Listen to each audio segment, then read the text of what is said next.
Good evening, everyone, and welcome to a new episode of Unfiltered Author Talks. It has been quite some time since we've done one of these, so I'm super excited to be back with you all.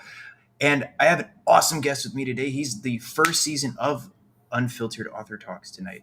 Michael, thank you for joining us. My pleasure. I'm very happy to be here. And I want to quickly apologize for that technical difficulty. We got it all sorted out. It took a few seconds. It wasn't too bad. It was 5-minute delay, so it could have been worse. So I'm not even going to fret over that. I'm just glad we can be live tonight. Blame it on the equipment. It's always the way to blame it on. We didn't do anything wrong. We did it. That's right. That's it. You can see I'm also streaming from a new studio. This is now home base for good. We just got in here recently, so this will be the background you guys see. I might put a bookshelf back there yet, but we're still moving, so I haven't gotten all that sorted. But new home operation, new base, new equipment. We're really excited to finally be back. And Michael, we have you on for a very special reason tonight. We have been trying to do this video for quite some time, and life just throws wrenches all the time. But I have with me a book Michael wrote, and I know I'm mirrored, so it's going to be like weird reading it backwards. But Mike wrote Thomas Jefferson and the Virginia Statute for Religious Freedom, Faith, and Liberty in Fredericksburg. So without any further ado, I'm going to let Michael take over and talk a little bit about why this book came to fruition. Michael, the floor is yours, my friend. Thank you, sir. It's very good for me to be here. I'm a big fan, and it is a real privilege. A lot of people are not familiar with this particular historic event. And what I'd like to do is I put together sort of a very short synopsis.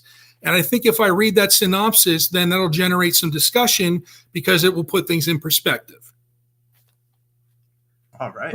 Prior to his death, Thomas Jefferson left behind specific instructions for the Aubrecht monument that was to mark his grave.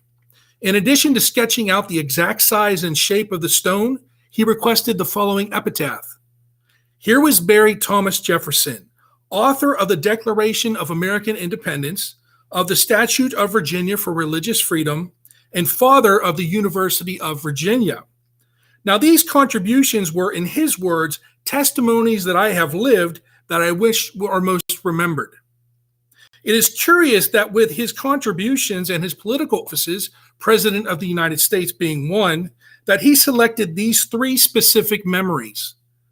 Author of the Declaration of American Independence is obvious. Father of the University of Virginia is understandable. But this astonishing choice is the author of the Virginia Statute for Religious Freedom. Not that this is unimportant, but of all of his achievements, this one is most often overlooked. Jefferson crafted his statute not in Philadelphia or one of the other busy cities of the day. He wrote it while staying in a small Virginia town on the Rappahannock River named Fredericksburg. In 1777, Jefferson stayed at Whedon's Tavern, where he penned the actual life-altering document. The event not only had a lasting effect on the country, it more specifically had a permanent effect on the city where the proposition was written. In 1932, the Fredericksburg City Council commissioned St. Clair Brooks, a local stonemason, to erect a monument commemorating Jefferson's bill. More fittingly, it is built from stones sent from churches across the country. In order to understand Jefferson, you must first examine Jefferson. Politically, Jefferson has been defined as an enlightened nationalist. As so, he was a proponent of the theory that all areas had to be governed by reason. This, of course, included religion. To support this predictability, a new nation required complete religious freedom and separation of church and state. Before the American Revolution, the state of Virginia had a single official church, the Church of England. Those citizens of the crown that opposed the church were often discriminated against and prosecuted. Jefferson later referred to these incidents as the severest contents in which I have ever been engaged. Jefferson realized that the only way to ensure that the states and later the country's citizens had the freedom to practice religion as they saw fit was to draft an official proclamation. Without religious freedom, nobles and church officials threatened to create a holy aristocracy. Due to Jefferson's devout theism and a firm belief that his relationship with God was a very personal matter, his assertion that he owes account to none other than his faith or his worship. This was the major theological foundation to his statute. Jefferson rejected the divinity of Jesus, but he believed that Christ was a deeply interesting and profoundly important moral and ethical teacher. He also subscribed to the belief that it was Christ's moral and ethical teachings that a civilized society should be conducted. Cynical of the miracle accounts in the New Testament, Jefferson was convinced that the authentic words of Jesus had been contaminated. Firmly believing that reason could be added in place of what he considered to be supernatural embellishments, Jefferson worked tirelessly to compose a shortened version of the Gospels titled The Philosophy of Jesus of Nazareth. The subtitle stated that the work was extracted from the account of his life and the doctrines as given by Matthew, Mark, Luke, and John. In 1820, Jefferson returned to his controversial New Testament research. This time, he completed a much more ambitious work titled The Life and Morals of Jesus of Nazareth, extracted textually from the Gospels in Greek, Latin, French, and English. The text of the New Testament appears in 4 parallel columns in 4 languages. Jefferson omitted the words that he thought were inauthentic and retained those he believed were the original words. The resulting work is commonly known as the Jefferson Bible. The text of the New Testament, of course, was something that inspired Jefferson in his quest for religious freedom. 5 members of the Virginia government were sent to the city of Fredericksburg to rewrite several laws so that they would fit more in with the current Virginia agenda. The members were Thomas Jefferson, George Wythe, and Edmund Pendleton. George Mason and Thomas Ludwell were also members of the group. The bill for the revision of Virginia laws initiated the project and was submitted by Jefferson in the Virginia House of Burgesses on October 15, 1776. Jefferson authored the Virginia Statute for Religious Freedom in January of 1777. Unfortunately, his statute was tabled after receiving a tremendous opposition by influential members of the Church of England. In 1784, Patrick Henry introduced a resolution into the General Assembly for a religious tax assessment, which was supported by members of several denominations. Taxpayers could allocate their money to the denomination of their choice. Proponents of the resolution thought to support religion in general rather than particular denominations. Citizens should be able to respect their own ethical principles and donate to who they saw fit. Jefferson's close friend and confidant, James Madison, saw an opportunity to reintroduce his bill.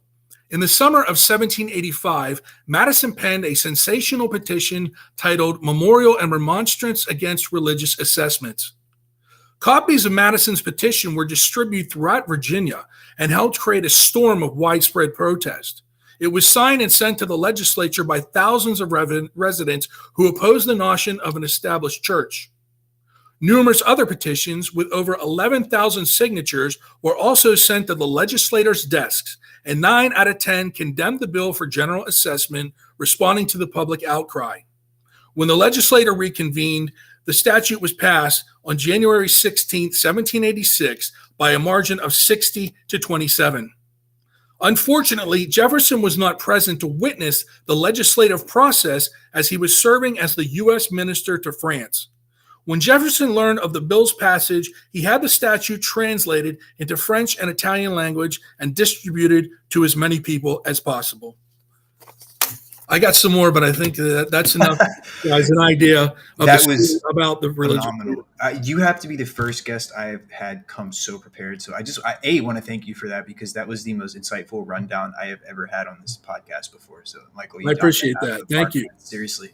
And when I start these interviews, the first thing I definitely want to dive into is what drew you to Jefferson and Fredericksburg. As a Fredericksburger myself, obviously that's what we're calling ourselves, I guess, Fredericksburgers. I don't know if you've heard that term before, but I've heard it recently, and I've kind of ran with it from there. But this is something that I had no idea really happened here. And going through your book, I've been reading some of these primary source accounts that you were able to utilize, and just especially Wheaton's Tavern. We can go on for that. But what gave you the notion that this is a book you want to write? What drew you to want to write about Jefferson's experience here in Fredericksburg? Well, this book sort of was thought about for about 13 years before I actually sat down and took the time to write it. Because I had three other books that I had written, and I was going through the publishing cycle with them. The publisher that I am published by is the History Press. They publish regional history books where they take historical stories and they tie them to a specific place. The first book that I wrote through them was called The Historic Churches of Fredericksburg, which told the story of 5 of the downtown landmark churches before, during, and after the Civil War. The second book I wrote for the History Press was called The Civil War in Spotsylvania County. And that book told the story of the Confederate soldiers off of the battlefield. Of course, this third book about Thomas Jefferson and religious freedom came to me because it isn't really talked about and it is not commemorated in the manner that I believe it should be. So it became the actual obvious choice whenever it came time for me to write another book for the History Press.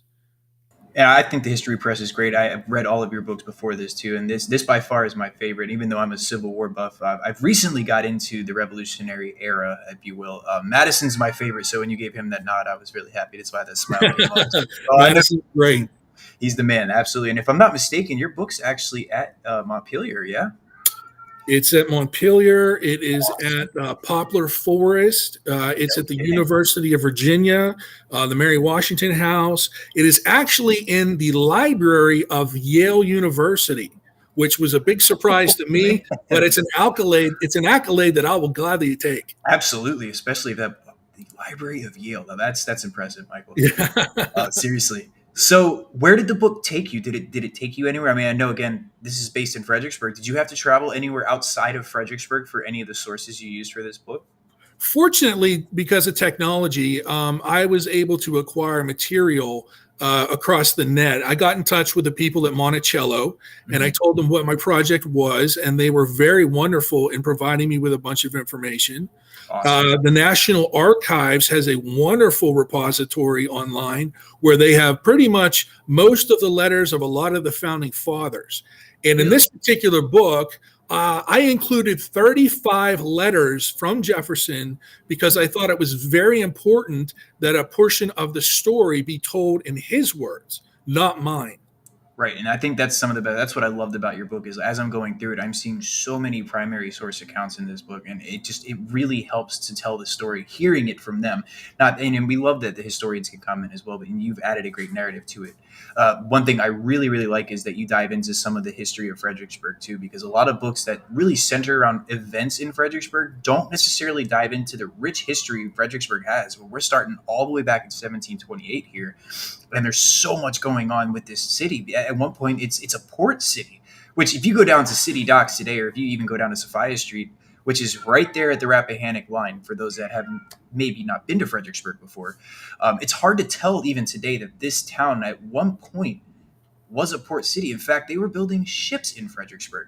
So the fact that you gave some attention to the backstory of the city too, I really appreciate it. And I think is something that a lot of historians miss the mark on because there's never a backstory to Fredericksburg when it comes to this. And I think that's so vital to some of the stories that come out of Fredericksburg, just like this one. And with that said, is there a site in Fredericksburg that really stuck out to you while writing this book that Jefferson may have had a provenance with that he may have stuck around? I know Whedon's Tavern was one of them, and maybe that's it. But is there a specific site? Unfortunately, Whedon's Tavern isn't around anymore, right. So that's a big loss. But of course, going to the monument, which is on Washington Avenue, it's a wonderful monument. And every year in January, they have a religious freedom parade downtown. And it starts at the train station, and they march in a parade formation over to the Religious Freedom Monument. And they invite people from all over the country, from all different denominations. So you'll have Mormons and atheists lining up behind them, and Catholics lining up behind them, and Protestants lining up behind them. And it's a wonderful blend to show the solidarity that exists in regards to religious freedom. Oh, that's awesome. And did that already happen this year? It happened on the 12th. Actually, I was doing a speaking engagement down in Richmond that day, so I wasn't able to attend. And this is something that's so beautiful about your book. I lived here 20 plus years, and I didn't even know there was a parade or a march to the monument from the train. That's absolutely new to me. Just learning that here. Yeah, yeah. A Crazy. lot of people aren't familiar with that. The Knights of Columbus are the ones who handle the organization of the event. They've been doing it for many, many years. When they get to the monument, they do a wreath laying. They have a keynote address, and then they ask a local politician to talk about the religious freedom that exists in Fredericksburg and how it affects people today.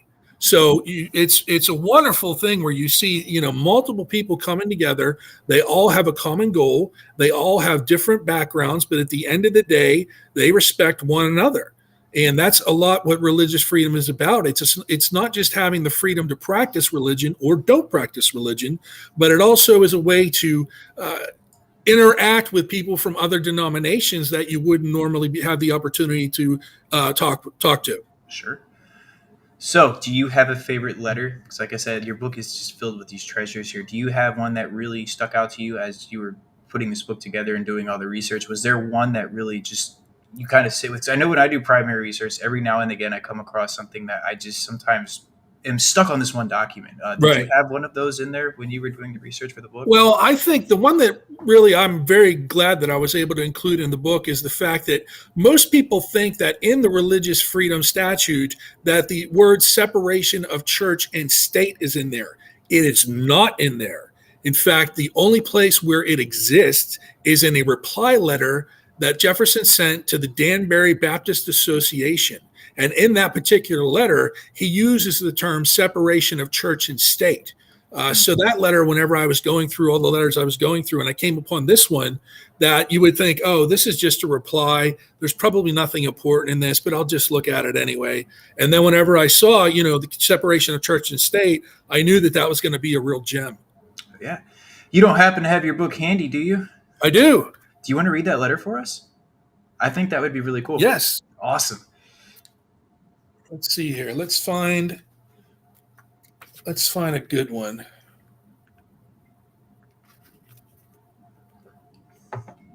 Yeah, I have it handy too. I could, but you're the author. I would love to hear it from you.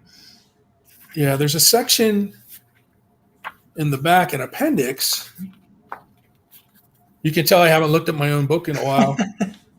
Let's see here. And while he's looking that up, folks, I'm again just going to throw up, and I know it's our flyer, but I want to show you just again the picture of the book that Michael wrote in case you're looking for it. That is the title cover there, which I love the sketch of Fredericksburg in the background too. That can't go wrong there. Yeah, they did a really wonderful job with the designing of that. That's another reason why I really love working with this publisher is they have fantastic people on the editorial and they have fantastic people on the graphic design. So it's very fortunate to have that. Good. I'm trying to find one that isn't too long.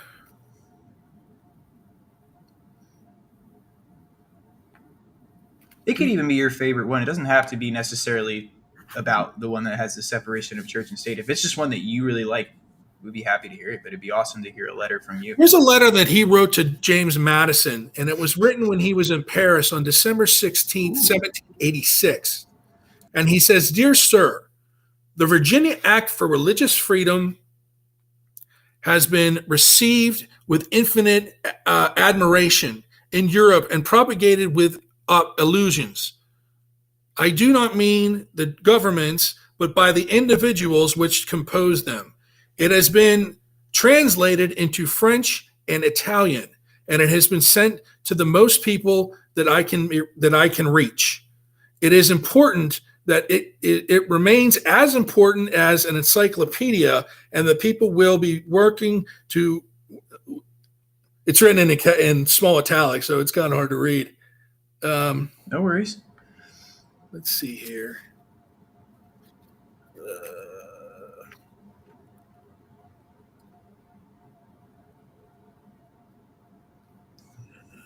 What page are you on? I'll follow along with you. I'm on page 86. 86? 86, All right. yeah. Let's see if I can find it here. All right, I got it. You got it? Yeah, do you want me to read it? Yeah, that would be great if you could. Yeah, absolutely. I'll start from the beginning here. Okay. Paris, December 16th, 1786. Dear Sir, The Virginia Act for Religious Freedom has been received with infinite approbation in Europe and propagated with enthusiasm. I do not mean by the governments, but by the individuals which compose them. It has been translated into French and Italian, has been sent to most of the courts of Europe, and has been the best evidence of the falsehood of those reports which stated us to be an anarchy. It is inserted in the new encyclopedia and is appearing in most of the publications respecting America. In fact, it is comfortable to see the standard of reason at length erected after so many ages during which the human mind has been held in vassalage by kings, priests, and nobles. It is honorable for us to have produced the first legislature who has had the courage to declare that the reason of man may be trusted with the formation of his own opinions. I shall be glad when the revisal shall be got through. Thomas Jefferson. I appreciate you reading that for Of me. And course. that's one of my other favorite letters. And when you look at the relationship that Thomas Jefferson had with James Madison, James Madison even had his own room in Monticello where him and Dolly would stay whenever he went up to visit. But the fact that he was the one that pushed it over the finish line when Jefferson was not in the country, and when he saw the opportunity to do that, it's a tremendous. I'm trying to think of the right word. Contribution. It was a tremendous contribution that it was very fitting that he was the one who was a part of that.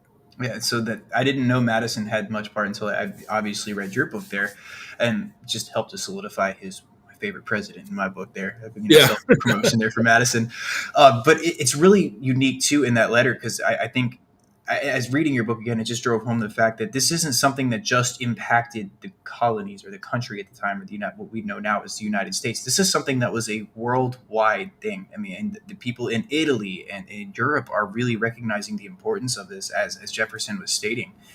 So I think that's awesome. But I think a big part of that too, with him having all these translations, was the fact that Jefferson had a bit of an ego.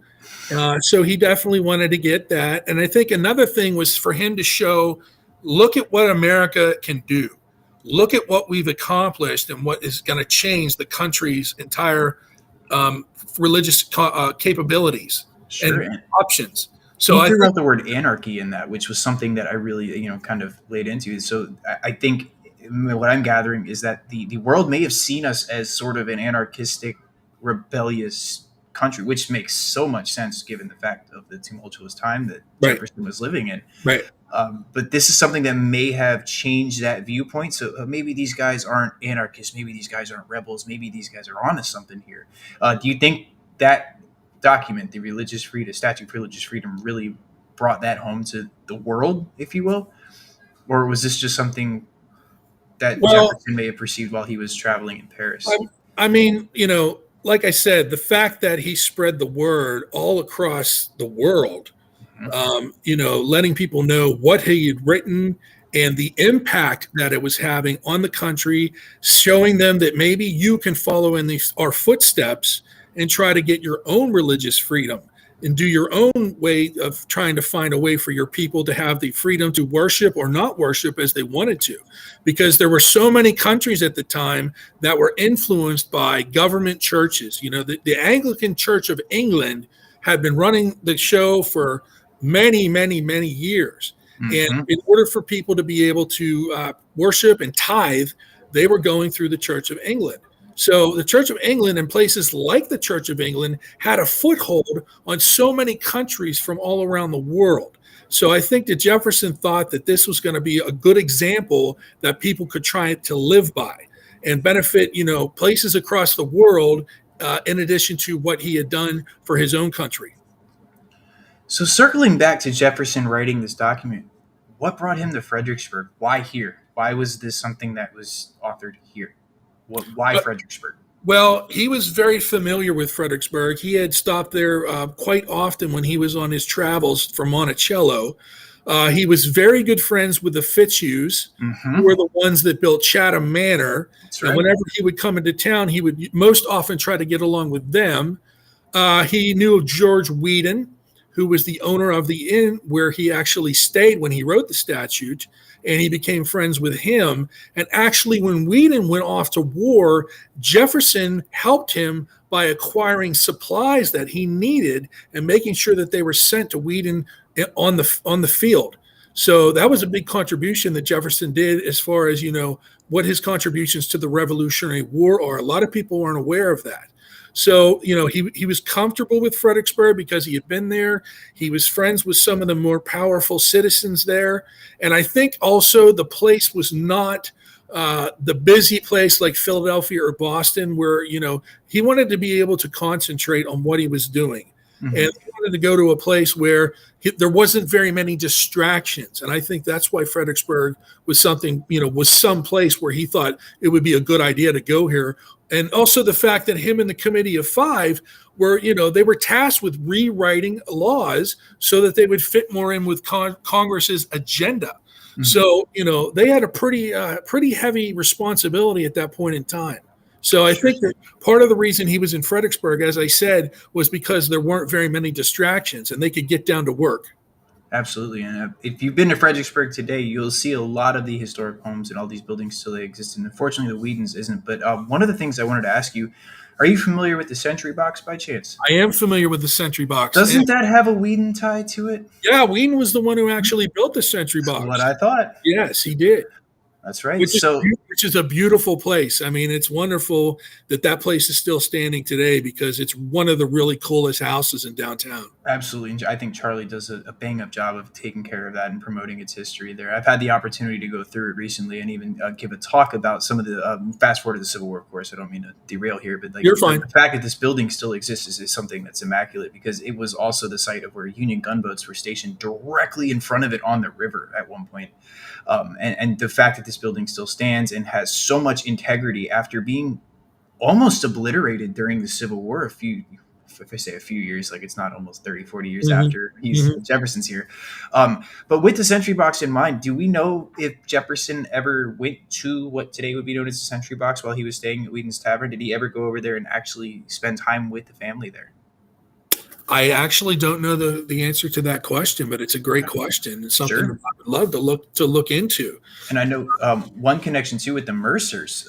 I believe after Hugh was killed in Princeton, that some of the Mercers boarded with the Whedons at that house too. I think there was an addition added, if I'm not mistaken, that the Mercer family. They did, and Whedon's Tavern was an extremely popular place. George Washington would take dignitaries there.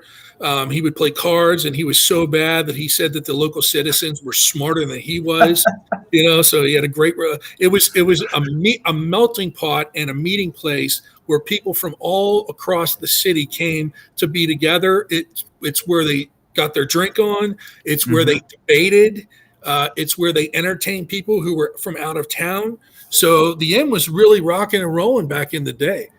Now, in relation to today, where would Whedon's Tavern be? Do you have an idea of where that would have been located in Fredericksburg? I do. It's on the corner of Charles. See if I can pull a picture of it too. And I had one earlier. You mentioned Chatham Manor, which was the home of William Fitzhugh, the building built in 1768, completed roughly 1771 there. And the view you're looking at is obviously a modern view. The white lines are the ghost lines of the porticos that once stood in the building. This is still standing today. So if you want a Thomas Jefferson Fredericksburg connection, this is a place you can still go today and visit. So I appreciate you shouting out Chatham Manor there. That place definitely deserves some love and attention if you're into Jefferson. Okay, it was located at the corner of Caroline Street and William Street. All right, let me see if I can get a picture of where Whedon's Tavern was here. There used to be two tabletop markers directly across the street from where the building was supposed to be that the historian Paula S. Felder, who is really well known in Fredericksburg as being the premier historian. She's written so much material about the city, had written the text for it and had pictures of what they believed Whedon's Tavern looked like. And the markers have been moved in favor of civil rights history markers that are located in that area. Would this be the image you're talking about there of what it may have looked like? That is the image that I'm talking about, yes. All right. And then I have another of the modern location here, which I think this would add up. Yeah. That's the Antique Mall. R&R Antiques, I believe. So if you want to get an idea for where it's at, if you're downtown Fredericksburg, just look for this very noticeable antique mall there, and you're pretty much in the location of where Wheaton's Tavern was. There was a terrible fire. I'm trying to think what year it was in which a large portion of the city was burned. And I believe Whedon's Tavern was part of the casualties of the fire. So that's what it would have done it in. Then, and you know, you think about what that city went through as far as the Civil War, the destruction that city experienced during the Battle of Fredericksburg. And it's amazing how they were able to build it up and return it to its original splendor. I mean, the city's beautiful. Churches are beautiful. There's landmark places all over the place. They got Hugh Mercer's apothecary shop. Mm-hmm. They've got James Monroe's law office. You know, some really wonderful preservation has been done on those particular Mary Ball Washington's house, that they've done a great job. So Fredericksburg has really gone out of the way to maintain most of the more prevalent historical sites that are around the city. Kenmore is another one. There's I don't know how many landmarks are downtown, but there's quite a few. And I wish Whedon's Tavern was still one of them, but unfortunately, all we have is an empty space in our imagination. That's right. Now, do we know whether or not Jefferson had spent any time in what today would be called the Rising Sun Tavern? That's also among some of those landmarks there. And with Fredericksburg bustling of so many taverns, I mean, you can go downtown. Even Walmart has a shirt. There's a slogan that Fredericksburg is a drinking town with a history problem. Yeah, I've heard that. Yeah, I love that too. I've heard that. It's fantastic. But I think that's so applicable to when Fredericksburg came to fruition in 1728 and throughout its history. I think it's a culture that has been retained here in Fredericksburg, sort of that attitude.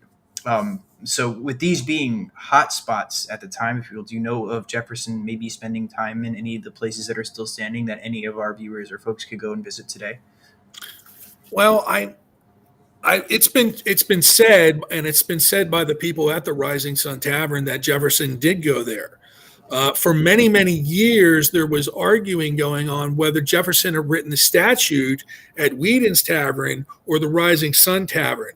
And, you know, as time went by, they were able to get more information, the historians, and they came to the conclusion that Whedon's Tavern was the place where he had stayed. Okay. And he had a relationship with Whedon as well. So he may have gone to this Rising Sun Tavern. I believe they make that claim. Mm-hmm. But I'm not aware of any specifics. Okay. Do you know how long he stayed at Whedon's Tavern while he was writing this document? I think he was there for maybe a week. Maybe a week. So this isn't something that took forever. This was something he was able to really spend time on in just a matter of a week or so. He was. And the unfortunate reality was when they went back and they presented all of the rewritten laws that they had done, they were met with just a cold shoulder. They were not interested in those laws. They felt that they had not achieved what was required in order to do that.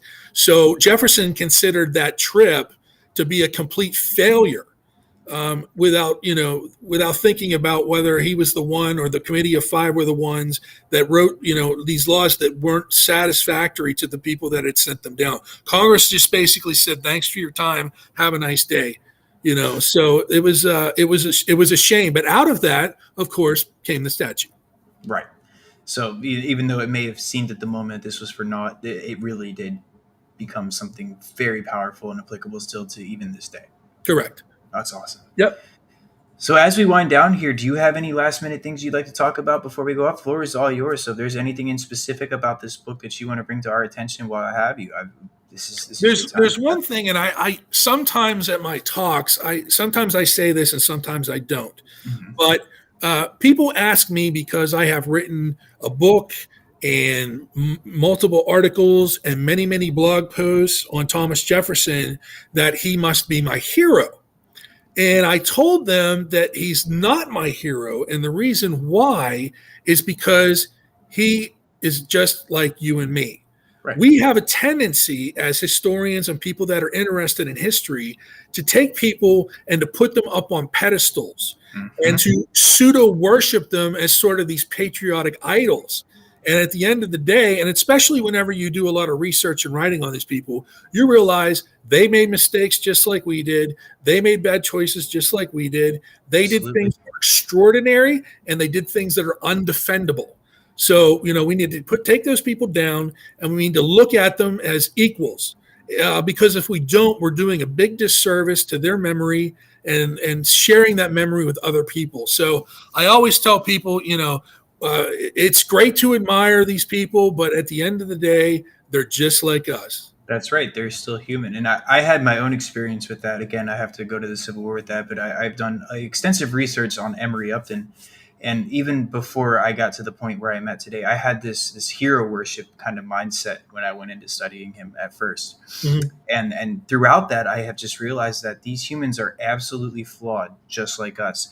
And it's really hard to understand in their time their mind frame, because we look at this thing called presentism, and that's something that I really try to drive into a lot of my fellow historians here, Yes. is that we judge them on the morals of today.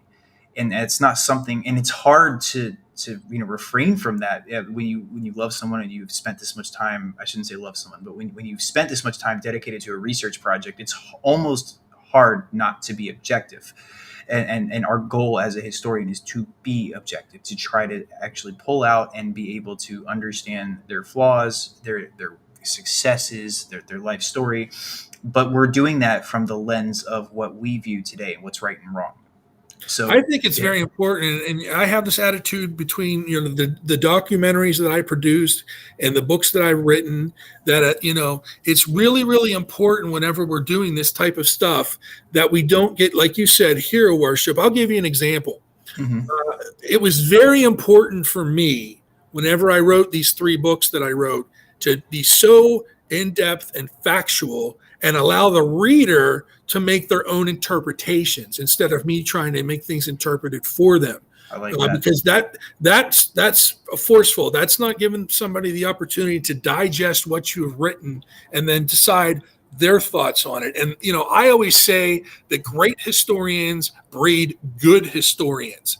And what I like to think about when I write my books is the people that read the books are so interested that they go off and do their own research on the Hmm. particular subject and get their own interpretation. So that's a really big goal of mine whenever I do documentaries and books, is I want to inspire people, not by me, but by the information that I present to them.